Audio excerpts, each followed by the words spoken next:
This video is going to be significantly longer than what I like to keep my videos at, but there's going to be a huge amount of information in here. We're going to do some configurations, we're going to get some test calls going, we're going to have some intentional failures where you can pause the video and try to go through and solve the problem on your own, or you can pause the video and try to think through what you think might be the issue, and then resume the video and I'll actually go through the traces. As you can see, I have some traces for an H.323 call here on the screen.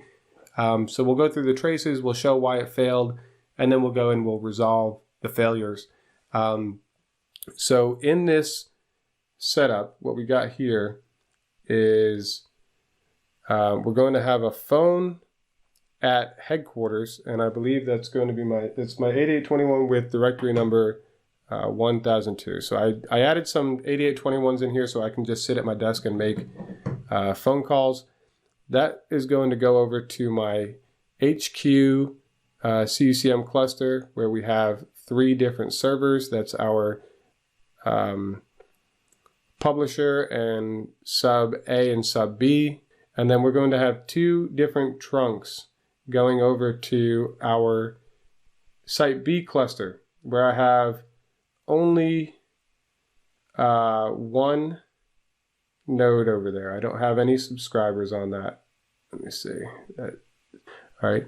And then we're going to make 2 different route patterns. One that's 10.5.0.0x, and then another one that's going to be 11.5.0.0x. And then that's going to have a single phone over here with the directory number 5000. Now, when we dial on the phone 10.5.0.0.0.001, whatever it might be, 5001, 5002, 5003, just anything that is 10, 5000, and then a digit, that is going to use our SIP trunk here. Let me see if I can change this up. This here is going to be SIP. And then if we dial 11.500 and then any digit 0 through 9, that is going to use our H.323 trunk to get over to site B's CUCM to call 5000.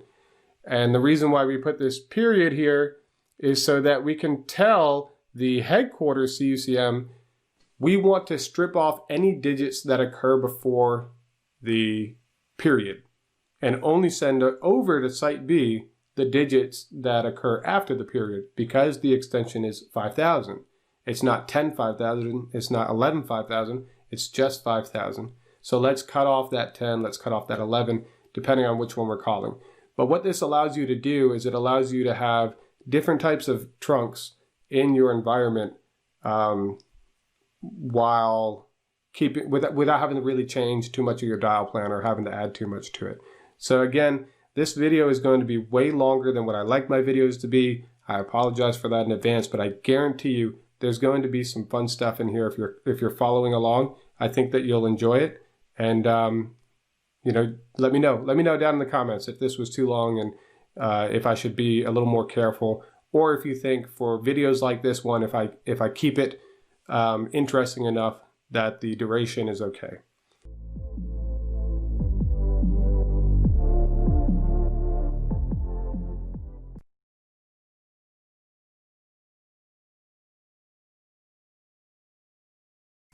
Hello, and thank you for coming to check out this video. In this video, I'll be discussing intercluster calls, and I'll be doing that between the headquarters cluster and the site B cluster. The exam topics on the CCIE that this pertains to is going to be under 3.0, the call control and dial plan section. SIP trunking is one of them. There may be some other stuff in here as well, such as some dial plan features like partitions and calling search spaces. We'll be touching on some of that. Also, We won't be doing translation and transformation patterns just yet, but we will be doing some digit manipulation. And on the Advanced Call Control and Mobility exam, we will be touching on things under the 4.0 call control and dial planning domain, such as SIP trunking, and they don't list it here, but we'll be talking about digit manipulation, so it's also going to be under call control and dial planning. But the main thing that we'll be touching on for this exam is SIP trunking, and I believe somewhere in here they have H.323. If I can find that right here. They talk a little bit about H.323 protocol elements.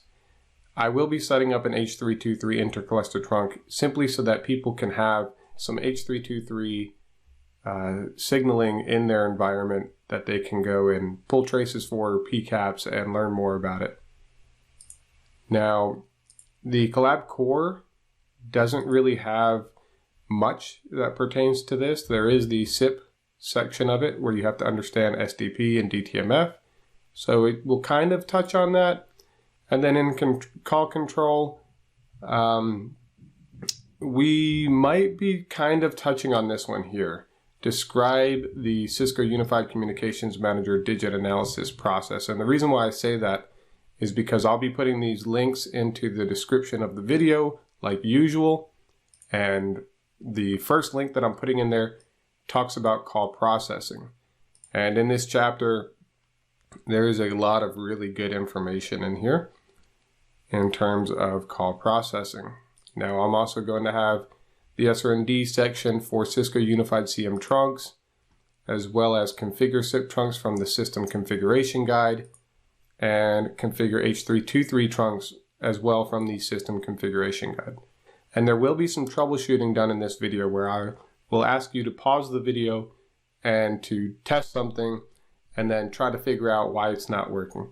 And don't worry about it if you don't really have the time to do that, or if you're having a hard time figuring out why it's not working, because once you resume the video, you'll be able to see exactly what I did to resolve the issue.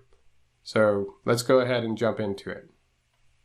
Right now I'm logged into my HQ CUCM publisher, and what I've done is I've added some wireless phones to my home lab. You do not need to do this, but this will allow me to more easily make test calls while sitting here at my desk, because I don't have to go back to the phones. I can have them sitting here right with me. Something I want to point out is that if we go under Route Plan Report, you'll see here that we only have directory numbers for the 1000 through 1009. And then also we have the 1111, which was what we used for extension mobility. And then we have 2000 through 2009, which is our RTP phones. Lastly, we have the 3000, which was our hump pilot. There's nothing else on here. So that's that, right? We have 1 through 22 of 22. If we jump over to Site B, nothing has changed from my previous video. Everything is the same. If we go under Call Routing, Route Plan Report, you can see that I only have 5000, and then there's 5002 on here, which I am actually going to go ahead and delete this out of the system. We only really need the one phone. All right, so now we only have that one device with the extension 5000. If we go under Route Plan Report again, you'll see that we have that phone here. And that 5000 is in the internal partition. That's something that's important for this video, so be mindful of that. Now, let's go ahead and try to place a call from one of our phones to the directory number 5000, which is over on Site B. So I will use my 8821 with the directory number 1002. I now have my phone here with me, and let's see what happens when I dial 5000. I should have the speakerphone on. So we'll do 5000. Your call cannot be completed. All right, so we get this error message, which is normal, right? Because we don't have any number for 5,000. In fact, we don't have anything that even starts with a 5. We've got in the 1000 to 1009, we've got the 2000 to 2009, 1111, and 3000. The first thing we need to do is create a trunk to get over to site B. So I'll go under trunk, and we shouldn't have any. So I'll do add new. The type that I'm going to do, the first type that I'll make is going to be a SIP trunk, and the device protocol will be SIP device service type. We're going to leave it as none. We'll probably get into some of this other stuff down the road. At least extension mobility cross cluster, I think, is something that we'll be doing pretty far down the road though.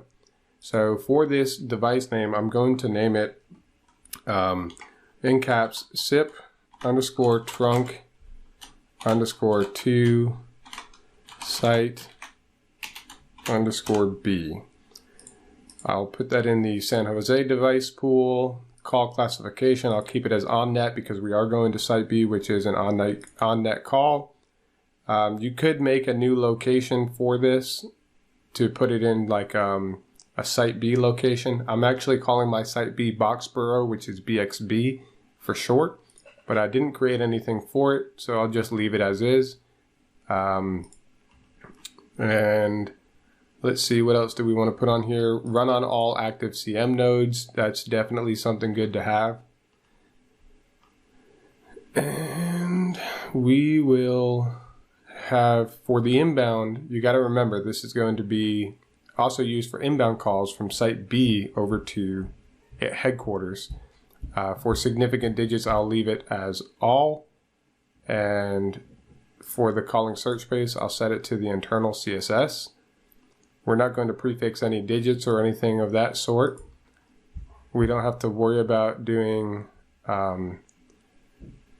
redirect diversion headers outbound or things of that nature.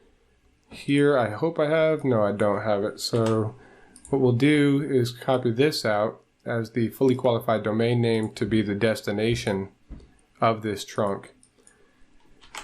So what this means is when this trunk is selected to route a call somewhere, that's going to be where the call will route to. And you have to select the port.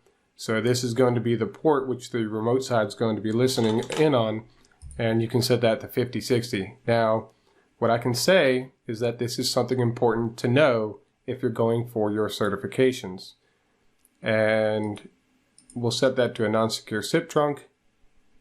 We will set this to be the standard SIP profile. And we're good to go on that. If you do not reset the trunk, anytime that you make a change or anytime that you add a trunk, you're setting yourself up for some problems. So let's go ahead and reset that trunk. And we could make a route group, a route list, and all that great stuff. That's something that we'll be covering down the road when we actually go into configuring a voice gateway.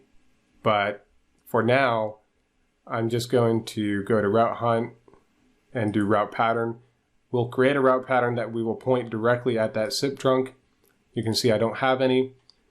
Right now, what I'll do is I'll put in 10.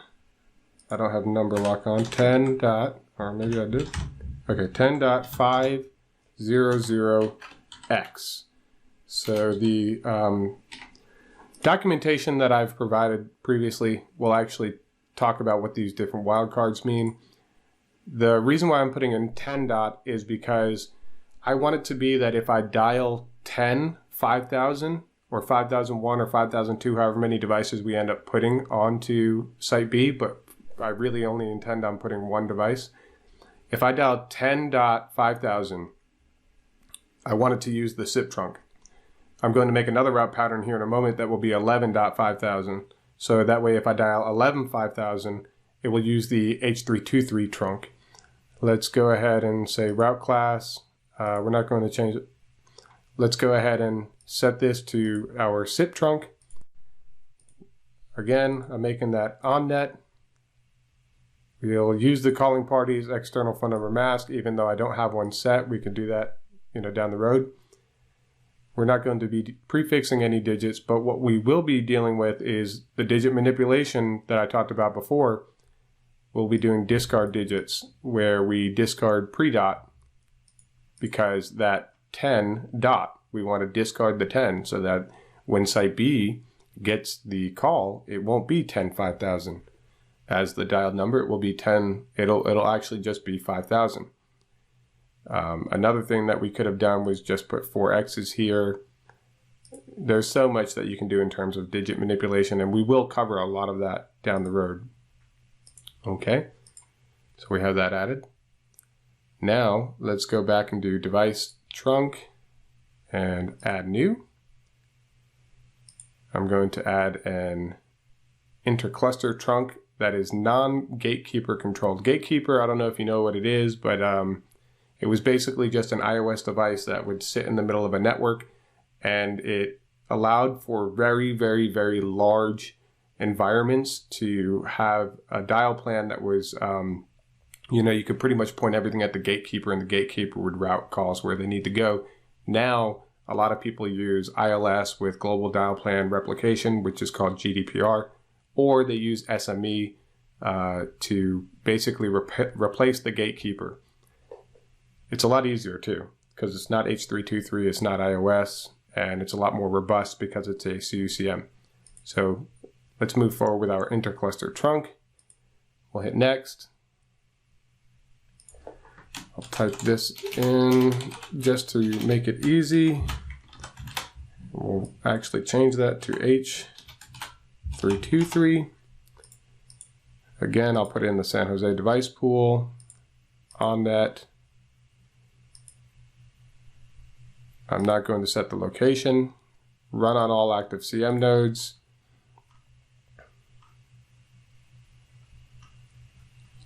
When the calls come inbound, we want them to have significant digits all, so that when they come inbound from site B, they should only be 4 digits. Calling search space will be the internal CSS. And for this server IP address, we will put the fully qualified domain name. And then I'll go ahead and save that. And I'll reset the trunk. Now let's go to call routing, route/hunt, route pattern. And I'm going to add a new one. This one will be 11.500x. And I'll put in the internal partition. On net, use calling part as external phone number mask, discard digits pre-dot. So that way we are not sending 11,5000, we're only sending 5,000. All right, I forgot to specify the trunk, and it will be my H.323 trunk to site B. Now let's go ahead and save all of this. And at this point, we are ready to make a test call, but before we do so, I want to show you something that I have set up. Here I have my Super Putty set up, and I'm logged into my HQ CUCMs, all 3 of them, and then also my Site B CUCM publisher. If you've not seen the video that I did about Super Putty and the tutorial about how to set it up and download it and everything, go ahead and check that out. I'll put a link at the top of this video for it. I also have everything logged into text files here, which I'll delete it so that I only have the 4 that are actually active. This is another thing that I show how to set it up, where every terminal session is saved automatically when you log in.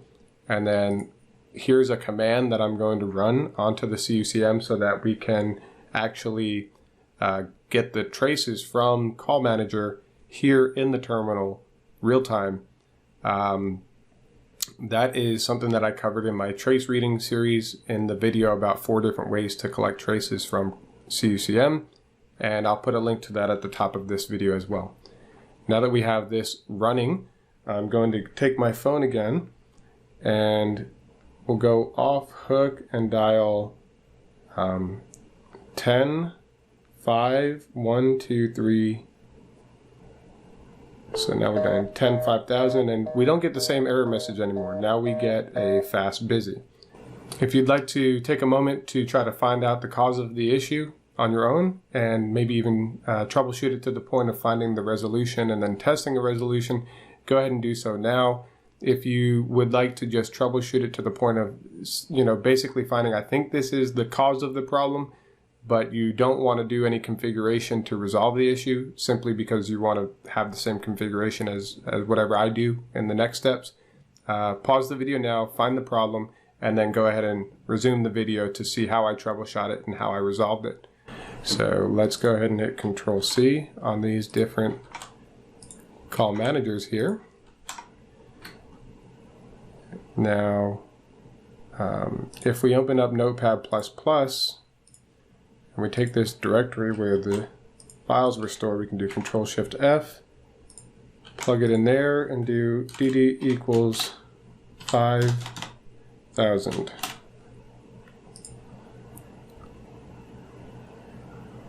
Sorry, I guess I should have put 5,000. Alright, let's see what's going on here. We have word wrap. And one of the negatives about collecting traces this way is that you get a lot of these. So you just kind of have to ignore that. But anyway, we have our digit analysis here, and we can see that 10,5000 was called. It matched this pattern here, and you can see that the dialing pattern regular expression is going to be 10, 5000 X, which is 0 through 9 is what the X will match. And let's go ahead down and see what happened with this call. So we get the DMPID response, and it does find that it was to a SIP trunk. As you can see here, it goes to SIP-D, which means that it's directly associated with a trunk. It's not going to a route list. Here's our first CI, style token first. Let's go and see about the second CI, and let's see what ended up happening here.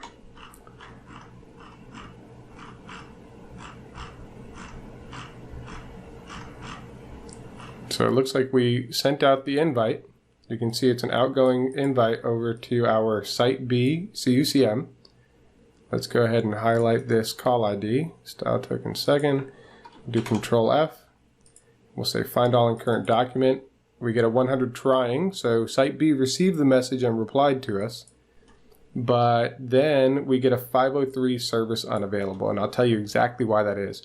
We never configured a trunk on Site B pointing to the headquarters CUCM. And you can see that sub A is the one handling the call here.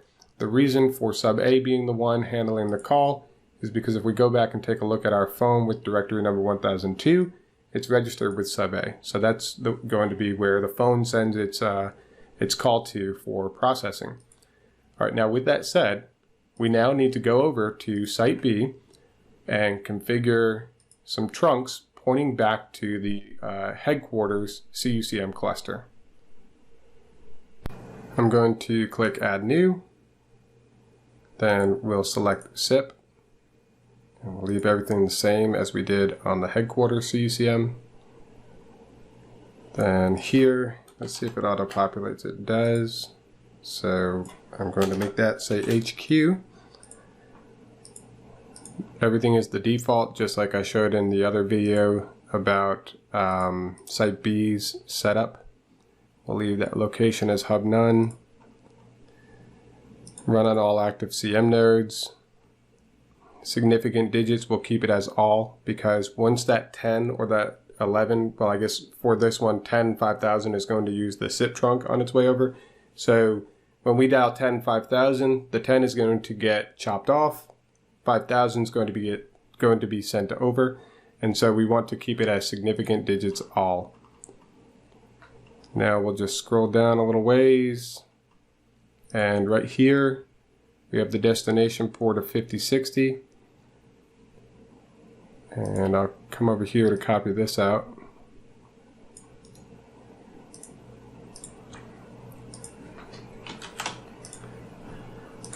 We hit save. Oh, I forgot to do the SIP trunk security profile and the SIP profile.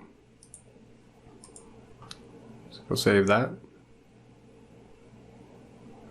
Don't forget to hit reset. And now we'll go ahead and we'll place that test call again, but first I want to get my logging set up. I'm going to do close all, and then it'll be faster to just launch these all again and close out the old ones.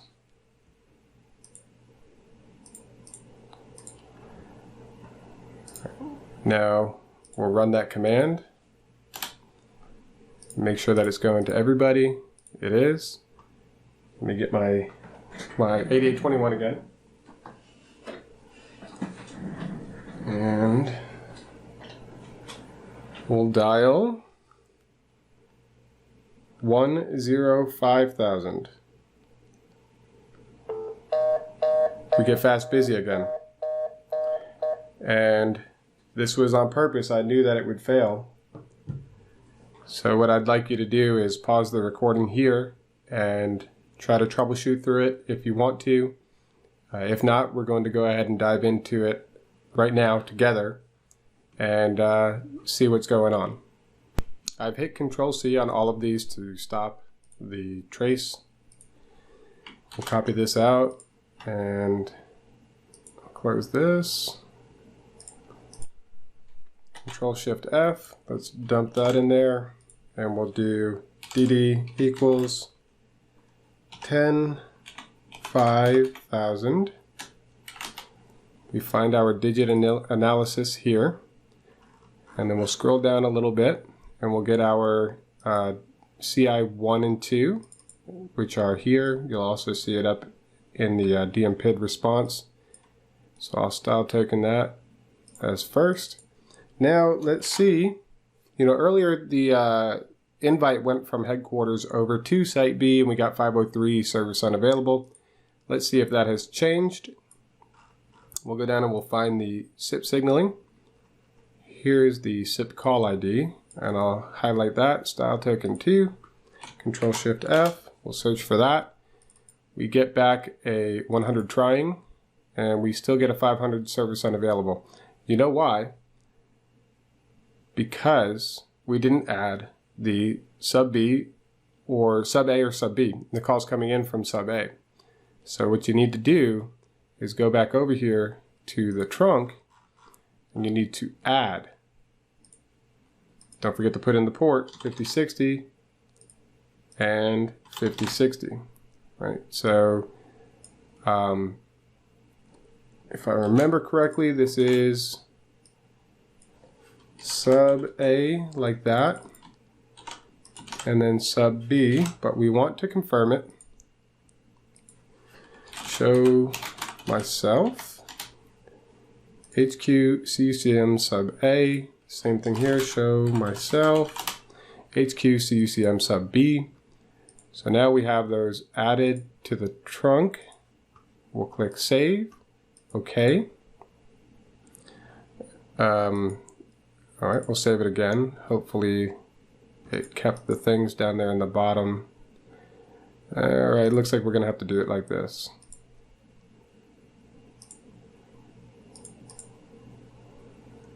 Let's see if it saved those. It did not.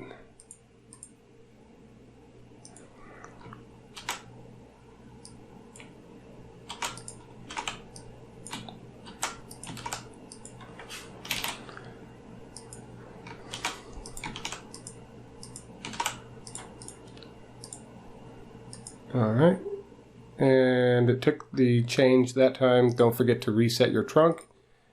Now we'll do the same test call, but this time around we should get a different failure, and we'll get 105.123. The call cannot be completed. So the call is still failing, but as you can hear, it's failing differently.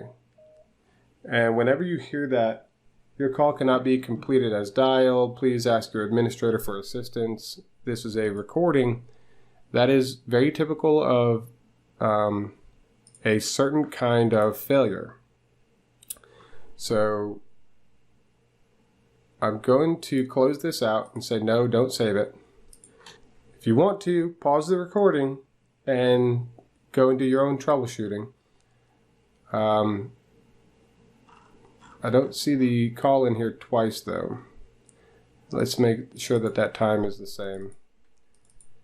16:33:22. You know why? I did not set up the tail, so I apologize for the mistakes here, but let's just push through it. So we've got everything tailing the log now. This is going to get updated. We'll say yes. We'll do Control-Shift-F for that DD10-5000. I'm going to actually call 10-5000. We get that failure that we heard before. So find all. And now we have this one here at 16:40:21. Let's scroll down a little bit. Right here we get that CI1 style token first. We'll get CI2, style token 2, Control-Shift-F, find all. Scroll down to where you can find your SIP call. Yeah, sure, we can reload it. This is HQ CUCM sub A. And let's see what happened with this call. Control-Shift-F, we search for it. Now we see the invite goes out. 404 not found. Let me go stop these from tailing because it's getting annoying that it keeps reloading or refreshing.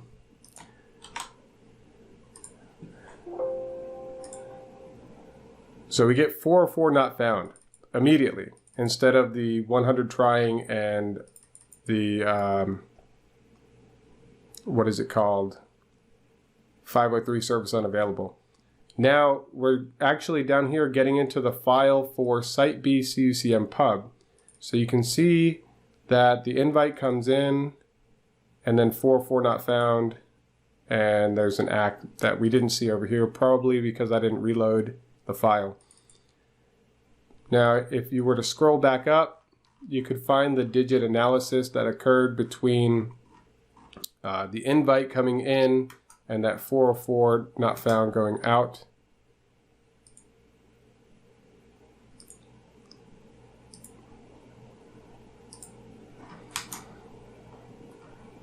Let's see if we can find it. So the invite comes in right here.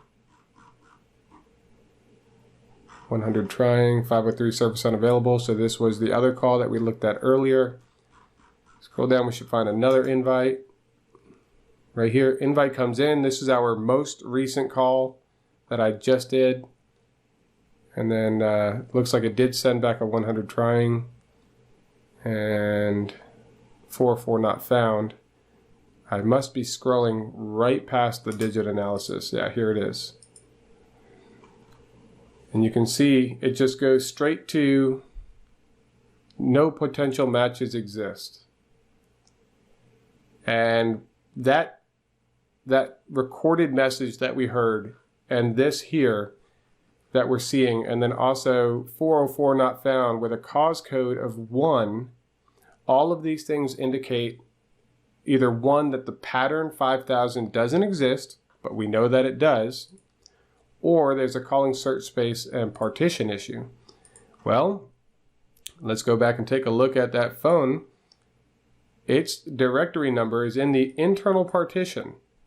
And we know that once you put a pattern into a partition, CSSs are required in order to have visibility of the partition. We did that in an exercise with class of control, class of service, whatever you want to call it. We did that in a previous video of this lab playlist. So let's go back and take a look at our trunk. On our trunk here,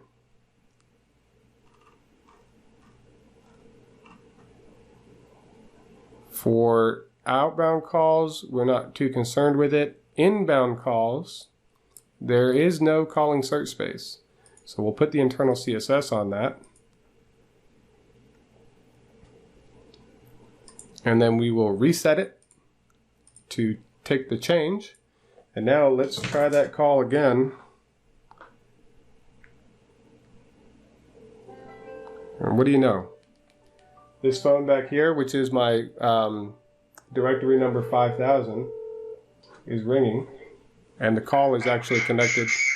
Sorry if that really jacked up your ears. I hung up as much as I could, as quick as I could, to try to stop that feedback from occurring. But as you can see, the exercises that we've done so far are to indicate and let you see that when you configure the SIP trunk on one side, you need to also configure it on the other side. Not only that, you need to apply an inbound calling cert space on that trunk as well. And you also need to make sure that not only do you put one node that's on the other cluster, you need to put all nodes that are doing call processing. So if any of your nodes on the headquarters cluster are running the call manager service, they should be in the trunk. Now, we already configured an H.323 trunk on this side. So now let's go ahead and do that on the other side. Device, intercluster trunk, non-gatekeeper controlled. We'll click save, or sorry, next I think it was. It's not going to auto-populate it, and I don't feel like typing all of that.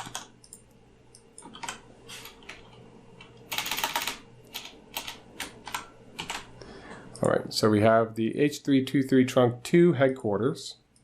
We'll put in the default device pool.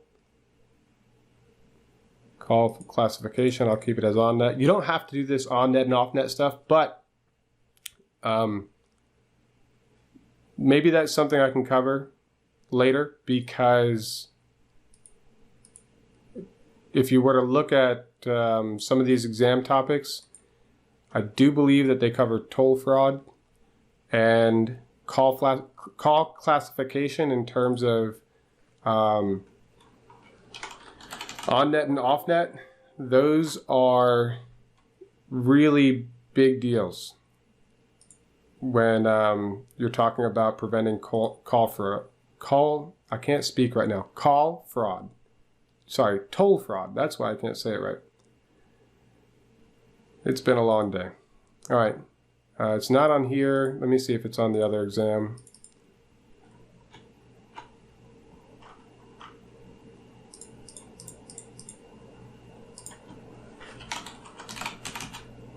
Yeah, toll fraud prevention is on the CLACCM.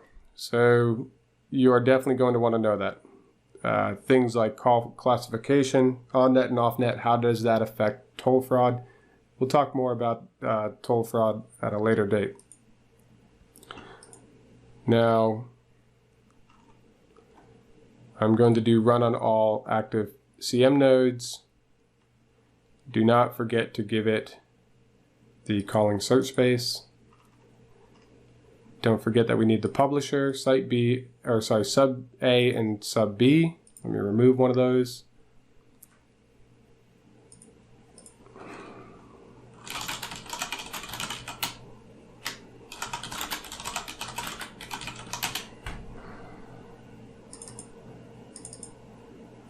I'll do the publisher first.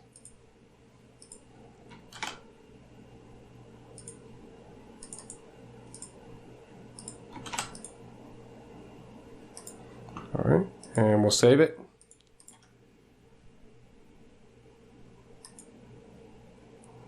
Then I'll do a reset. And if all goes well, this call should go through perfectly fine. Let me do a close all here. And we'll close these out, delete, publisher, sub A, sub B, and site B, publisher. Let's run that command again. Let me hit enter up here.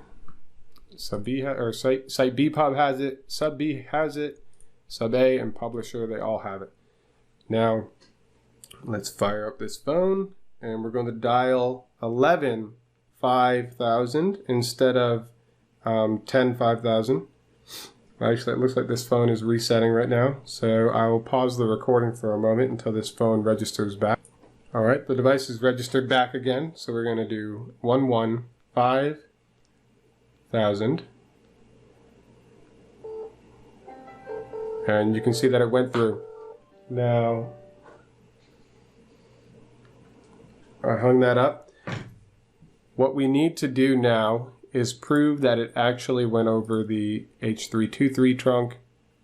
So let me close this out, close that out, and then we'll go over here to the sessions and Control-C, Control-Shift-F, plug that in, go back to our DD and make it 11,5000. Here we have it. And we'll scroll down to get our CI1. You can already see that it went to the H.225D process instead of the SIP-D process. So when it's SIP-D, that means that the route pattern points directly to a SIP trunk. When it's H.225D, that means that the route pattern points directly to an H.323 trunk. That may be to a gateway, that may be to another CUCM, that could be to Cube. With the H.323 stuff, it could be to an H.323 gateway, it could be to another CUCM, it could be to some other H.323 device. But regardless, we know from this that we're not hitting the SIP trunk and we're not hitting a route list. We are hitting our H.323 trunk. So we'll mark that up as style token 1. We come down, we find our CI2. We'll mark that up as style token 2. And now, if we were to go down, what we need to do is find the H.225 signaling. So this is still some SIP stuff. Where are you? So here's some H.225 stuff.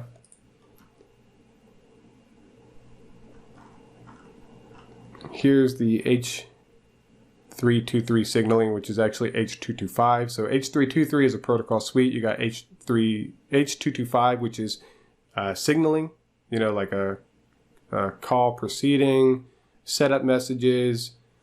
Right here, this is a setup message, as you can see. Wherever it says H.323 message body, after that it will tell you what type. It's a setup message. Then there's H.245. Those are the two common ones that people usually talk about. There's other ones as well, but we're not going to get into all of it. So here is a setup message. And you can see that this is going to be a message that is going to be sent. As you can see right here, out message, H.225 setup message. The SIP caller, the H.323 GUID, or even the conference ID, is what you would search on to see all the messages in this conversation. Hopefully there's not too many of the nulls in there. So we have our setup, then we get back. This is an in message, and it's a call proceeding. Then we should have a call connect. So it's an in message. Oh no, it's alerting. And then what would be sent back to the phone is 180 ringing, because the alerting is the phone ringing.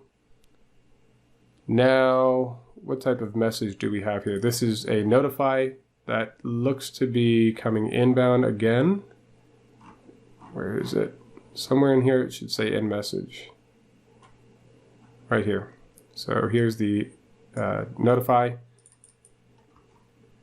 And then finally we get a connect. So we get an inbound message from Site B CUCM, where the 5000 has finally answered the phone, and they give us, this is a very important thing for H.323. This is the H.245 address and port. So this is a value that you need to decode to be decimal, and then you could see what that IP address is. But here we have the port, and then there's going to be a master-slave determination. That's the terminology for this type of protocol. And once that's decided, whoever's the master gets to determine or gets to break any ties. So if they can't decide on what's the packetization rate or something like that, whichever device is considered the master will be the one that has the final call. Then we should probably be having the call torn down somewhere around here. No, this is back on, we're looking at some alerting message. So we went from HQ over to sub B. So this is just sub B's side of the conversation. But yeah, that's pretty much the end of this video. But there is so much more that this video opens me up to talk about, like doing options pings and doing other configurations on the SIP profile and being able to modify what port is the SIP signaling supposed to be received on or sent on, and how do we determine if we should send on TCP, UDP, or both. All of that stuff is configurations that we can do on the SIP trunks. I'm probably not going to focus much more on H.323 or H.323 trunks throughout the rest of this video series, but there is so much more to unpack on this down the road. Also, I'm going to talk about integrating with cubes to make calls between headquarters and site B, where we'll probably have, we did 10.500X for SIP, we did 11.500X for the H.323 trunk. Cube, I will do an integration probably using a SIP trunk to the cube, and on that one we will probably do a 12.500X. I hope there was something of value in this video. Thank you for watching, and I'll see you in the next video.